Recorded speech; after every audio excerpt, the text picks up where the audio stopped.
অভিশাপ নয়, বরং কন্যা সন্তান আশীর্বাদ স্বরূপ। প্রতি বছরের ন্যায় এবছরও কাশীপুর সেবা ওয়েলফেয়ার সোসাইটির ব্যবস্থাপনায় 3 কন্যার শুভ বিবাহ অনুষ্ঠিত হলো চিতপুরে। এবছর 16তম বর্ষে পদার্পণ করলো। বর এলো হাতে টানা রিকশায়।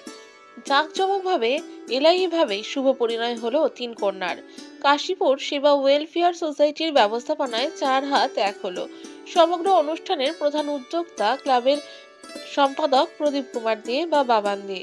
এদিনের অনুষ্ঠানে নবদম্পতিকে আশীর্বাদ করতে উপস্থিত ছিলেন কলকাতার উপমহানগরী অতীন ঘোষ, ছিলেন পৌরপিতা বাপি ঘোষ, পৌরপিতা তরুণ সাহা, ক্লাবের সভাপতি প্রদীপ কুমার দে বা Gour De, chairman Nabaratan Jhawar, vice chairman Tapas Manna, Suryakanta Patel সহ অন্যান্যরা। আগত সকল অতিথিদের জন্য ছিল ভুরি ভোজের আয়োজন।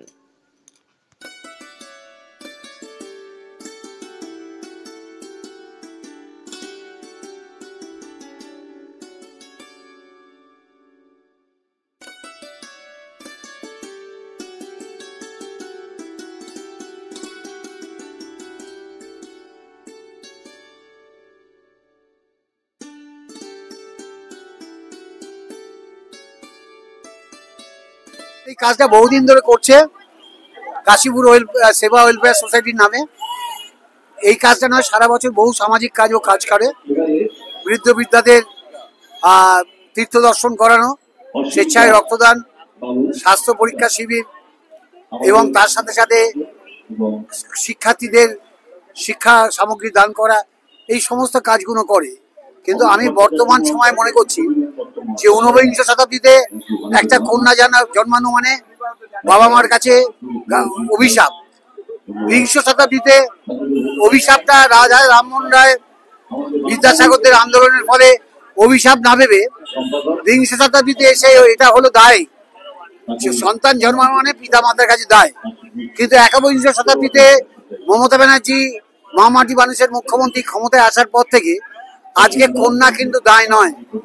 নানানবিধ সামাজিক ওয়েলফেয়ার প্রকল্পের মধ্যে দিয়ে মেয়েরা আজকে স্বাবলম্বী। Kanyashree, Rupashree, Vivekananda welfare scholar scheme, student welfare এবং রূপশ্রী, এই প্রকল্পের মধ্যে দিয়ে আজকে মেয়েরা স্বাবলম্বী হচ্ছে। তারা বিবাহযোগ্য হলে বাবা মার অর্থের অভাব হচ্ছে না, সরকার সাহায্য করছে। ফলে আমি মনে করি এই গণবিবাহের প্রাসঙ্গিকতা আগামী দিনে আস্তে আস্তে কমে যাবে। দেখুন, আমি যেখানে দাঁড়িয়ে আজ বক্তৃতা দিচ্ছি, আমাদের সবারই জয় জগন্নাথ, যাকে স্মরণ করে আমি আজকে কথা বলতে আপনাদের মাধ্যমে সারা পশ্চিমবাংলায় আমরা প্রচার করতে পারবো। আজকের এই যে বিবাহ অনুষ্ঠান, 16 বছরে আমরা পা দিলাম, 3টে কন্যার বিবাহ।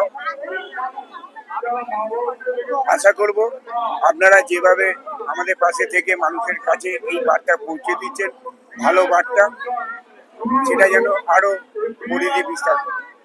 এখনো পর্যন্ত আমরা 3 কন্যা দেওয়ার একটা কারণটা হচ্ছে যে আমরা 3টেকে সারা বছর দেখতে পারি, পরীক্ষা করতে পারি। দেখুন, অনেক বেশি দোয়া যায়। যেরকম আমার এই বিবাহে যিনি পথপ্রদর্শক 7 নম্বর ওয়ার্ডের কাউন্সিলর বাপিদা, উনি আমাকে এটা শিখিয়েছেন, ওনার হাত ধরে এটা করা।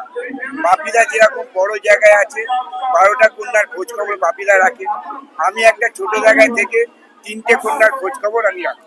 নিজেরা গিয়ে মেয়েগুলোকে চয়েস করে দেখে আসি, আমরা রেজিস্ট্রিটা করাই, থ্যালাসেমিয়া রক্ত পরীক্ষাটা করিয়ে তবে আমরা বিবাহটা করি। আগামী দেখুন, আমাদের সারা বছর তো বিভিন্ন সামাজিক কাজে আমরা ব্যস্ত থাকি। আমরা যেরকম বয়স্কদের নিয়ে পুরী, মায়াপুর, ইস্কন, গঙ্গাসাগর, তারাপীঠ সবই ঘুরিয়ে নিয়ে এসেছি।